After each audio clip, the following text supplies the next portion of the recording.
Pues vamos a abrir la Biblia, o si la llevamos en el móvil, vamos a buscar Lucas, Evangelio de Lucas, capítulo 9, un episodio creo que muy conocido por el pueblo de Dios y es la transfiguración, un momento del ministerio de Jesús muy amado por muchos de nosotros. Dice así, Lucas 9, versículo 28. Aconteció, como 8 días después de estas palabras, que tomó a Pedro, a Juan y a Jacobo, y subió al monte a orar.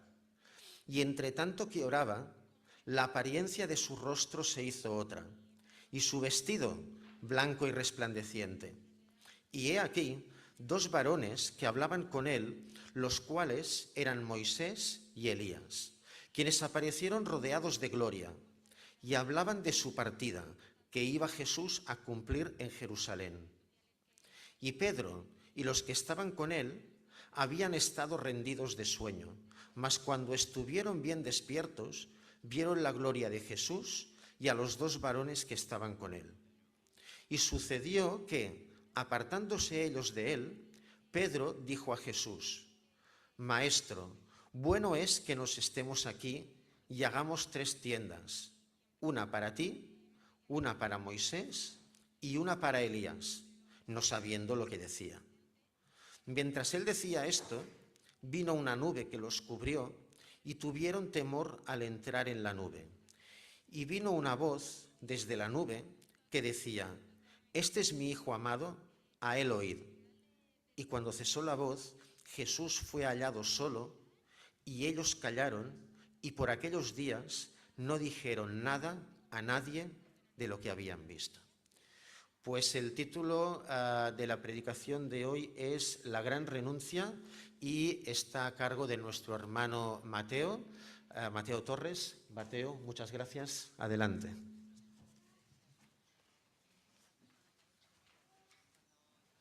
Buenos días. La gran renuncia. Parece contradictorio con lo que acabamos de leer, ¿verdad? Espero que no sea así.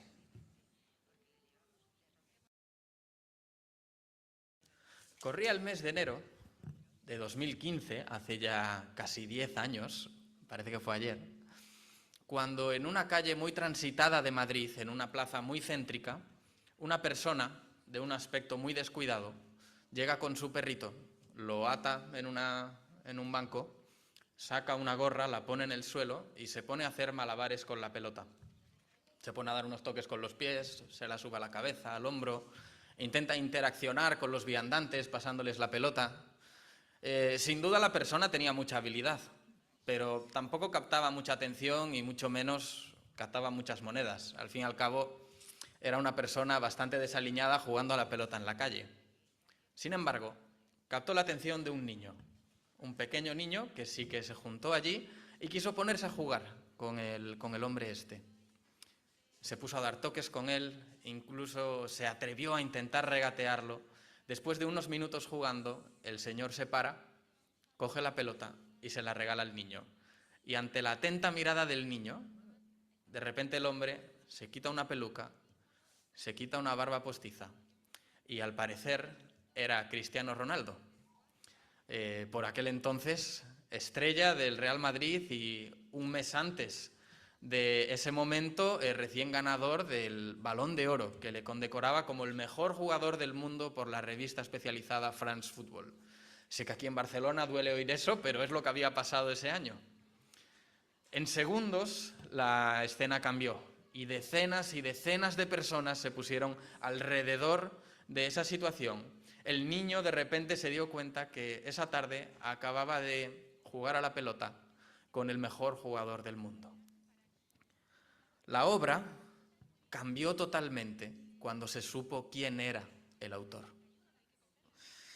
Hoy nos acercamos a un pasaje que marcó un antes y un después en la vida de 3 discípulos. Y marcó un antes y un después, porque en 8 versículos que tenemos aquí, para los discípulos fue conocer, ver, mejor dicho, a quién estaban siguiendo, con quién estaban conviviendo. Y querría compartir esta mañana dos perspectivas de este pasaje. Por un lado, lo que vieron los discípulos, lo que oyeron los discípulos, lo que entendieron los discípulos. Y por otro lado, lo que no vieron los discípulos, lo que no terminaron de entender ese día los discípulos. Pero empecemos por el principio. Y por el principio es, ¿qué vieron los discípulos aquel día en aquel monte?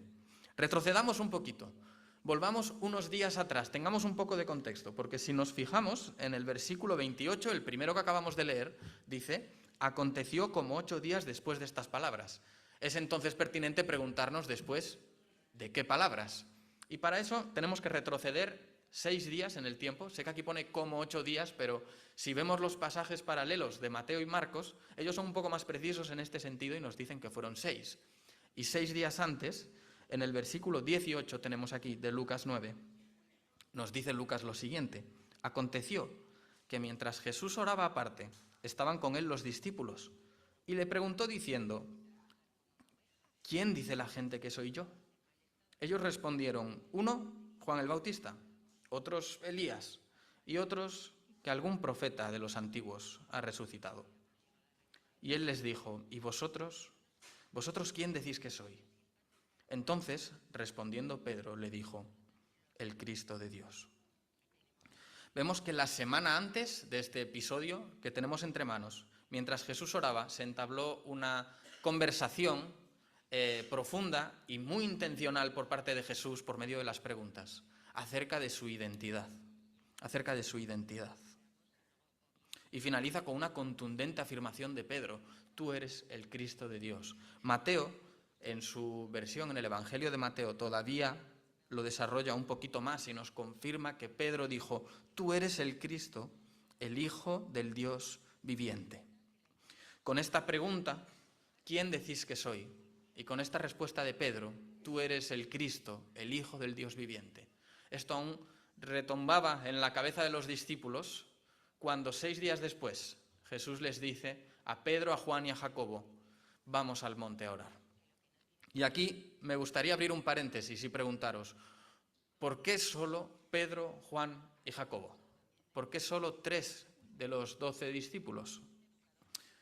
Juan y Jacobo eran los hijos de Zebedeo y Pedro, junto con Andrés, eran en total los 4 pescadores que Jesús llamó en el mar de Galilea. Fueron los primeros discípulos en ser llamados por parte de Jesús. Y en concreto estos 3, Pedro, Juan y Jacobo, eran un círculo muy íntimo de Jesús, muy íntimo. Eso parece que lo vemos bastante claro. Ellos también fueron los únicos que pasaron para ver resucitar a la hija de Jairo. Por otro lado, también fueron los que acompañaron a Jesús al monte de Getsemaní a orar antes de su arresto. Sobre esto sería atrevido por mi parte sacar una conclusión demasiado exclusiva, pero no querría perder la oportunidad de destacar una enseñanza que hay en este capítulo de Lucas 9 al respecto. Y es una enseñanza que nos enseña, valga la redundancia, sobre el discipulado, sobre la forma de hacer discipulado. Pedro y Juan, en la epístola a los Gálatas, Pablo dice que eran columnas, eran considerados como columnas para la Iglesia. Vemos en los capítulos de Hechos, sobre todo en los primeros, un liderazgo muy fuerte de Pedro y Juan. Eran los motores que arrastraban a los demás. Por otro lado, Jacobo, lo tenemos en Hechos 12, fue el primer apóstol mártir que aparece en la Biblia. Fue el segundo en ser asesinado después de Esteban, pero el primer apóstol.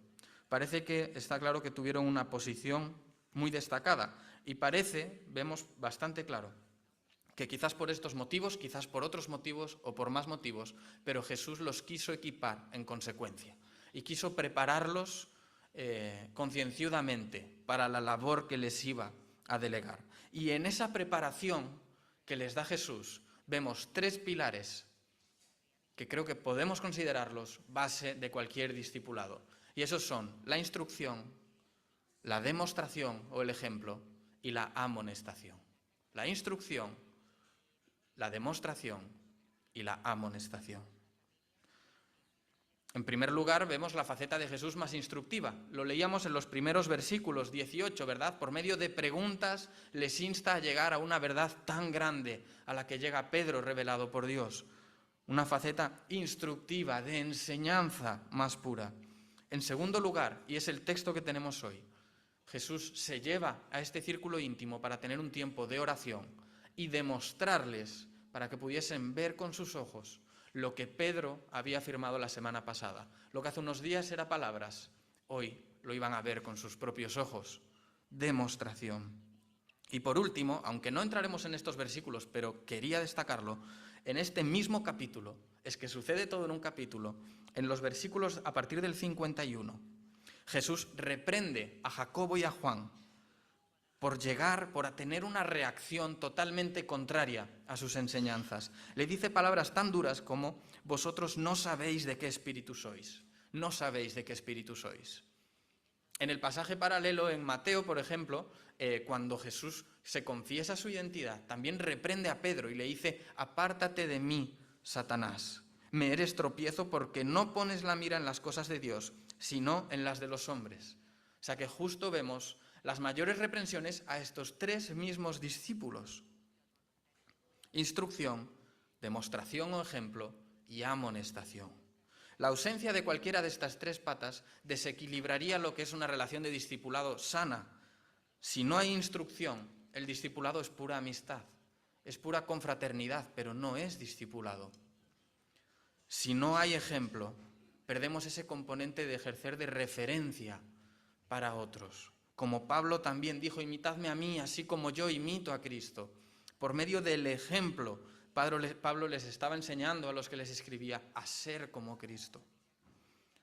Un discipulado que no amonesta estará perdiendo las bendiciones que hay detrás de la corrección y el amor que subyace en la confrontación. Instrucción, demostración y amonestación.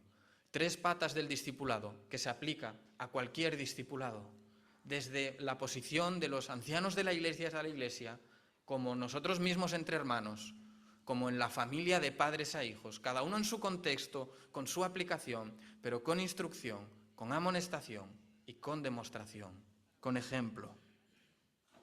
Disculpad, cierro aquí el paréntesis, estábamos subiendo al monte, pero me parecía muy pertinente poder comentar esto y aprovechar la oportunidad. Y al fin y al cabo estamos hablando de que los discípulos vieron, y esto es parte de lo que vieron. Sin duda estaban delante del mejor de los maestros. Pero continuamos y llegaron a la cima del monte, ¿y qué ocurrió? Que Jesús se puso a orar. Jesús se puso a orar y los discípulos a cabecear. Vemos en el versículo 32, nos dice: Pedro, Juan y Jacobo estaban rendidos de sueño. Rendidos de sueño. Tendemos a leer y pasar muy rápido por los textos, ¿verdad? Porque estamos hablando de 8 versículos. Pero detengámonos, viajemos al monte, parémonos allí. Y os voy a hacer un breve resumen de dónde venían los discípulos, recién llegados de la misión a la que les había enviado Jesús. Se apartan para descansar, pero una multitud les sigue. Y Jesús decide atenderlos y darles de comer. Ponte tú a repartir comida para 5.000 hombres y todas sus familias. De ahí cruzar el mar de Galilea en barco, pero les coge un temporal y el doble de esfuerzos le llega llevar hasta la orilla. De ahí se desplazan hacia Cesarea de Filipo, como vemos en el versículo 18. Esos son 50 kilómetros más entre pecho y espalda caminando. Y de ahí, ahora Jesús les pide: vamos a subir a un monte a orar. ¿No podemos orar al pie de la colina, Jesús? No, arriba del monte. Así que quizás es comprensible que esta gente estuviese rendida de sueño, pero la cuestión es que Jesús no llevaba menos ritmo que ellos. Jesús no llevaba menos ritmo que ellos y era tan humano como ellos. Sin embargo, en Jesús había un afán de comunión con Dios, una convicción que pesaba más que sus párpados. Lucas precisamente hace mucho énfasis en los momentos de oración de Jesús. Siempre antes de acontecimientos importantes. Había una vida de oración diaria, pero antes de acontecimientos importantes siempre hay la coletilla: y Jesús orando, y Jesús oraba, después de que Jesús orase. En su bautismo, Lucas es el que menciona que fue orando cuando el cielo se abrió, el Espíritu Santo descendió y el Padre habló, orando. Antes de la elección de sus discípulos, Jesús se pasó toda la noche orando a Dios. En el pasaje que acabamos de leer, en el versículo 18, vemos que aconteció que mientras Jesús oraba al Padre, y precisamente la afirmación de Pedro de tú eres el Cristo, revelada por el Padre. Casi podemos degustar lo que estaba orando Jesús, ¿verdad? Orando al Padre y el Padre se lo revela a Pedro. Pues parece una oración respondida en el mismo momento. Jesús estaba orando y los discípulos le preguntan cómo hacerlo y nació el Padre Nuestro. Y por supuesto, no podríamos olvidar la intensa oración en Getsemaní antes de su arresto. Hermanos y hermanas, creo que no me equivoco si afirmamos que no estamos siguiendo adecuadamente los pasos de nuestro Maestro si nuestra vida de oración está anémica. Si nuestra vida de oración está anémica. Que grandes momentos estarán pasando por delante de nuestros ojos y nosotros con los párpados caídos y la babilla colgando porque la vida nos puede demasiado. Hermanos, qué bendiciones no se estarán desbloqueando porque el jueves a las 8 no clicamos el enlace de Zoom. No quiero que esto caiga como una carga a quien no tiene posibilidad. Simplemente os comparto una confrontación que yo tuve que asumir esta semana y que quizás es común en más de nosotros. Aquí nos encontramos a unos discípulos rendidos de sueño mientras su maestro oraba y el acontecimiento les sorprendió desnortados. En Getsemaní, estos mismos discípulos se quedaron dormidos también mientras su maestro oraba y su reacción a lo que sucedió luego fue sencillamente desacertada. Sin embargo, frente a unos discípulos con narcolepsia en los evangelios, nos encontramos a unos apóstoles cimentados en la oración en Hechos. De unos discípulos con la mira desviada en los evangelios, a unos apóstoles con la brújula bien calibrada en Hechos. ¿Qué diferencia hay? ¿Qué marcó la diferencia si las personas eran las mismas? Pentecostés, hermanos, Pentecostés. Ahora Dios obrando en sus corazones, de dentro hacia afuera, y eso se acababa notando en su propia vida. Así que sigamos el ejemplo de los apóstoles de Hechos, no los de los evangelios, ya que el mismo Espíritu está obrando en nosotros. Sigamos a Jesús también en oración. Pablo en Romanos 12 nos llama a estar gozosos en la esperanza, sufridos en la tribulación y constantes en la oración. Constantes en la oración. Jesús dijo, mi Padre hasta ahora trabaja y yo trabajo. Permitidme que parafrasee estos versículos para decir, mi Maestro ora y yo oro. Mi Maestro ora y yo oro. Inciso, en Pentecostés, cuando bajó el Espíritu Santo, los discípulos estaban orando. Los discípulos estaban orando. Continuemos con el texto. Versículo 29. Los siguientes van a ser más rápidos. Pero vayamos al versículo 29. Entre tanto que oraba, la apariencia de su rostro se hizo otra, y su vestido blanco y resplandeciente. Y he aquí 2 varones que hablaban con él, los cuales eran Moisés y Elías, quienes aparecieron rodeados de gloria. Y llegamos al corazón de este primer punto, a lo que vieron los discípulos. De repente Jesús cambia orando, se transfigura, cambia su figura. Mateo nos dice que resplandeció su rostro como el sol y sus vestidos se hicieron blancos como la luz. No nos podemos llegar a imaginar qué sucedió en este monte. Son palabras que nos cuesta mucho de visualizar, pero es que de un momento a otro los discípulos de repente tenían el sol a metros de sí, el sol a unos metros de sí. ¿Qué significa todo esto? El versículo 32 nos dice que lo que estaban viendo los discípulos era la gloria de Jesús. La gloria de Jesús. Y a su lado Moisés y Elías. ¿Cuánto simbolismo? ¿Cuántos mensajes en una sola imagen? Jesús brillando con luz propia. A su lado Moisés y Elías. Siento que esta escena, y os lo digo sinceramente, y lo pensaba toda esta semana, por momentos me arrepentí de elegir este pasaje, porque creo que esta escena es más grande de lo que puedo entender y lo que puedo transmitir. Pero que no nos paralice y que el Señor hable a través de estas palabras, a través de esta imagen. Os quería compartir dos elementos que hay en esta imagen.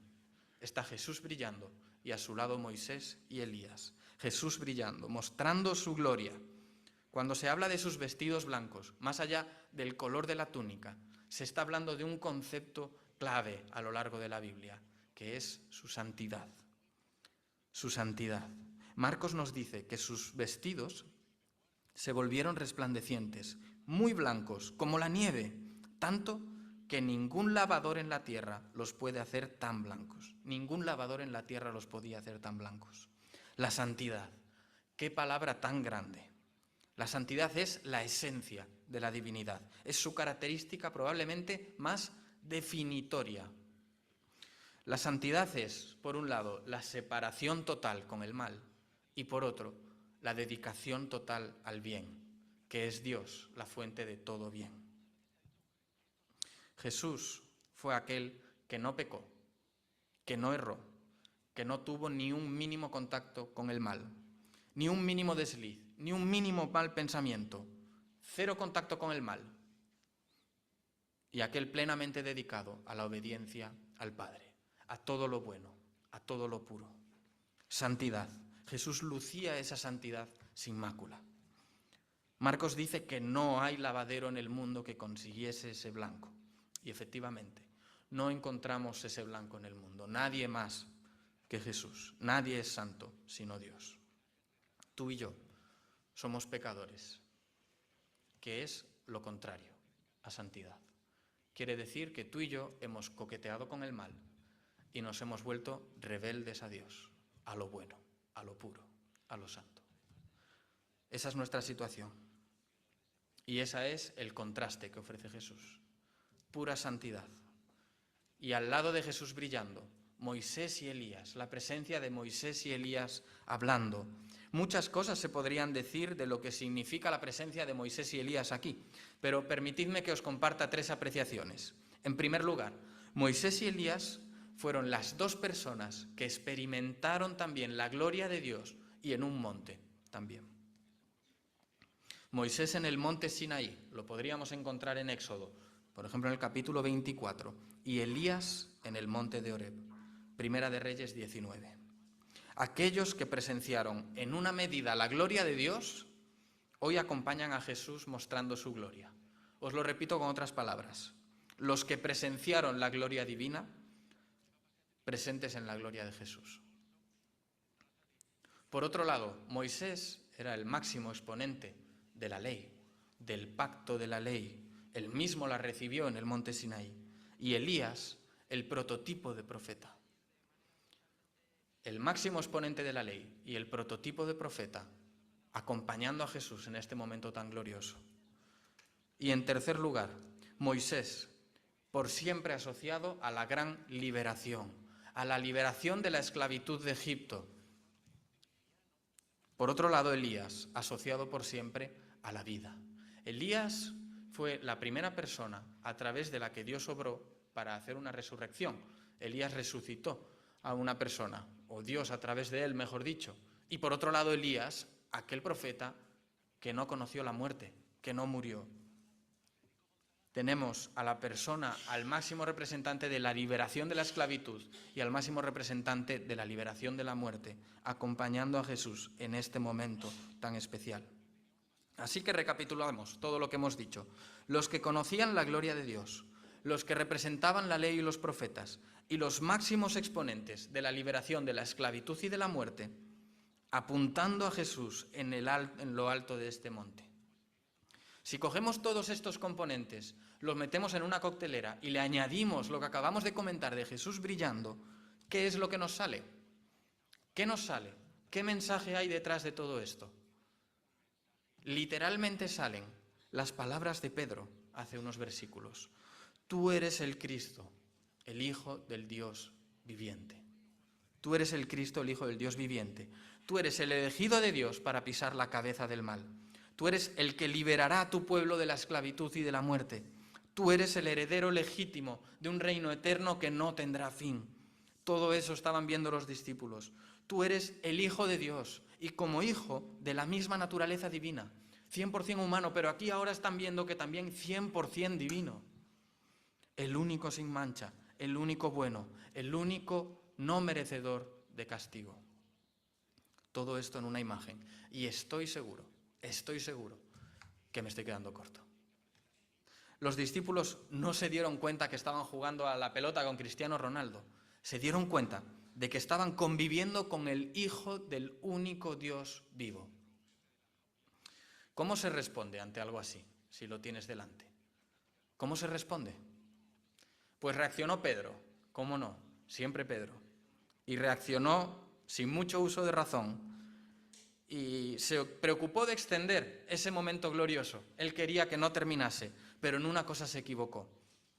Maestro, bueno es para nosotros que estemos aquí y hagamos 3 tiendas de campaña, 3 enramadas, una para ti, una para Moisés y una para Elías. Pedro pensó, tenemos aquí al gran Moisés, tenemos al gran Elías y tenemos al gran Mesías. Esto debe de ser lo más cercano del cielo en la tierra. Que no termine nunca. Para un judío, el gran promotor de la ley, el gran exponente de los profetas y el elegido del pacto. Combinación ganadora. Ahora sí que lo tenía todo. De aquí no bajamos.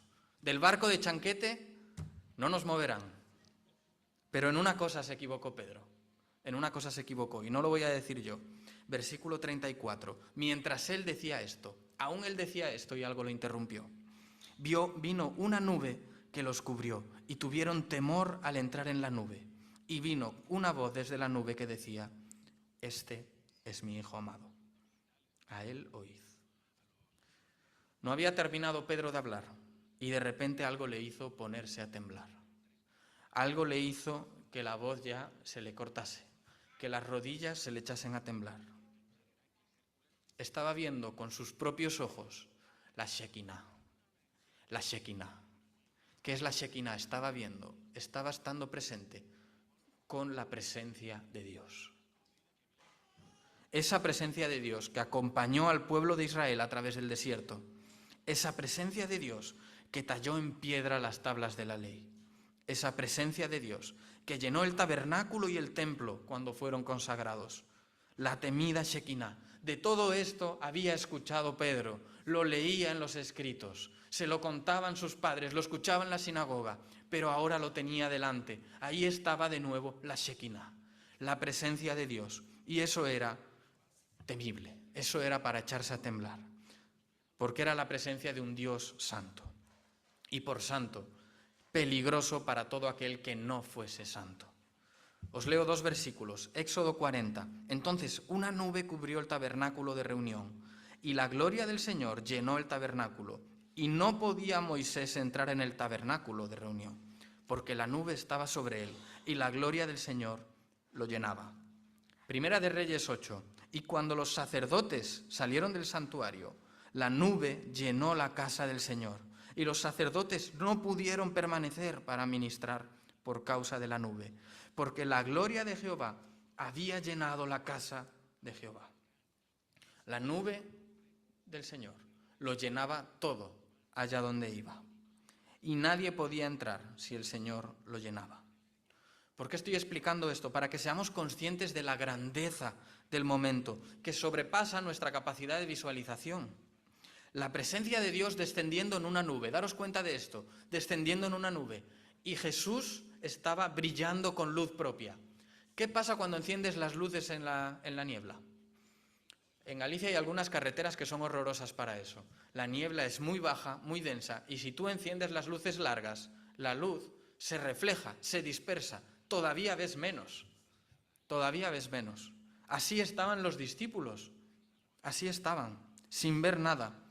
Y aquí, en esta situación, se delata el error de Pedro. Dios mismo interviene para decir que nada de 3 tiendas de campaña. Nada de 3 tiendas de campaña. Este es mi Hijo amado. Este es mi Hijo amado. No te equivoques, Pedro. Moisés y Elías, gigantes de la fe, no son nada al lado de Cristo. Es más, Moisés y Elías tuvieron como propósito de vida apuntar a Cristo. Apuntar a Cristo. Ley y profetas no son compatibles con Cristo como si piezas de puzzle se trataba. No, la ley y los profetas, Jesús las cumple y las perfecciona. está por encima en rango y en autoridad. La Constitución no responde a una ordenanza municipal. La ordenanza municipal responde ante la Constitución. Dios no permitió y Dios no permite que la posición de Jesús sea compartida. La primacía, el liderazgo, el protagonismo, la autoridad pertenecen a uno, solo Cristo, solo Cristo. Hasta aquí la experiencia vivida por los discípulos en este momento de transfiguración, lo que ellos vieron y lo que ellos oyeron. Lo sé, parece una escena fantástica. Nos golpean la cabeza, parece una alegoría, parece una fábula, y Pedro era consciente de ello. Por eso, en su epístola, en 2 de Pedro, en el capítulo 1, nos dice: porque no os hemos dado a conocer el poder y la venida de nuestro Señor Jesucristo, siguiendo fábulas artificiosas. No es así, sino como habiendo visto con nuestros propios ojos su majestad. Por cuanto Él recibió de Dios Padre honra y gloria, le fue enviada desde la magnífica gloria una voz que decía: este es mi Hijo amado en el cual tengo complacencia. Y nosotros oímos esta voz enviada del cielo cuando estábamos con Él en el Monte Santo. En otras palabras, esto no es una metáfora, esto no es una alegoría. Yo estaba allí, lo vi con mis propios ojos, lo oí con mis oídos. Y esto lo digo yo, Pedro lo vio, y Pedro fue a muerte con lo que vio, literalmente. Nos debería dar que pensar que quizás deberíamos abrir nuestras mentes a realidades más grandes que nosotros. Son más grandes que nosotros, son más grandes que nuestra capacidad de comprender, pero son realidades, son tan reales como que estamos aquí. Eso es lo que los discípulos vieron y tenían claro que eso era una realidad. Pero vamos a dedicar ahora unos minutos a lo que los discípulos no vieron. Hasta aquí lo que vieron, pero últimos minutos, lo que no vieron. Querría que viésemos en este caso unos versículos que no mencioné intencionalmente para poder terminar con ellos. ¿Por qué sabemos que hay cosas que no vieron? ¿Por qué sabemos que hay cosas que no entendieron? Marcos nos lo detalla en este mismo pasaje cuando lo explica.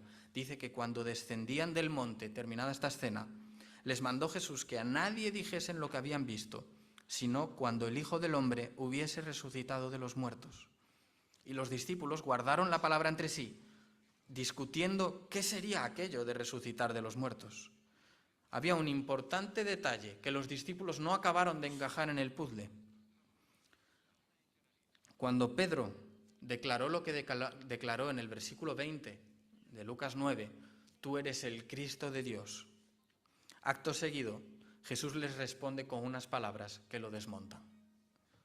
Es necesario que el Hijo del Hombre padezca muchas cosas y sea desechado por los ancianos, por los principales sacerdotes, por los escribas, y que sea muerto y resucite al tercer día.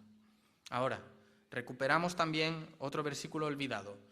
Hablábamos de que estaban allí Moisés y Elías, pero hay un detalle que solo nos da Lucas. ¿De qué hablaban Moisés y Elías? ¿De qué hablaban con Jesús? Vemos en el versículo 31 que hablaban de su partida, que Jesús iba a cumplir en Jerusalén. He aquí la verdad que se les escapaba de la cabeza a los discípulos. El Santo, el Hijo de Dios, el escogido de Dios para instaurar un gobierno que no tendrá fin. Ese Cristo debía morir. Ese Cristo debía morir. Es necesario, decía Jesús, es conveniente, es preciso, es un deber que yo padezca y muera. ¿Sabéis cuál es la palabra original que utiliza Lucas cuando dice que Moisés y Elías hablaban con Jesús de su partida? Esa palabra partida es éxodos, éxodos. Qué curioso, ¿verdad? Jesús hablando con Moisés de su éxodos. El autor del éxodo, del libro de la liberación del pueblo de Israel de la esclavitud de Egipto. Ese gran éxodo para el pueblo judío. Pues Jesús aquí está hablando con ese Moisés de su éxodos, de su partida. Por favor, seguidme en este punto porque es la clave para cumplir las promesas que había sobre Jesús, para cumplir las promesas que había sobre el Mesías, promesas de liberación, de acabar con el mal, de vida, de restauración. El Mesías debía sufrir de forma inhumana y debía morir. ¿Y por qué tenía que morir el único santo? ¿Por qué tenía que morir? Porque tú y yo merecemos morir. Por eso murió Jesús. Dijimos que Jesús vino al mundo a traer justicia. Pues he aquí la justicia. La paga del pecado es muerte. Así que para hacer justicia había que cubrir esa muerte. La muerte que los pecadores merecíamos la asumió el único no pecador. Tus coqueteos con el mal, tu rebeldía con Dios, mis coqueteos con el mal, mi rebeldía con Dios, tiene como consecuencia morir. Nos hace merecedores de morir y de una condenación eterna. Y la única forma de liberarnos de esa esclavitud, la única forma de darnos vida, es que un inocente ocupase ese lugar. Como decía Jordi, titulé este mensaje La gran renuncia.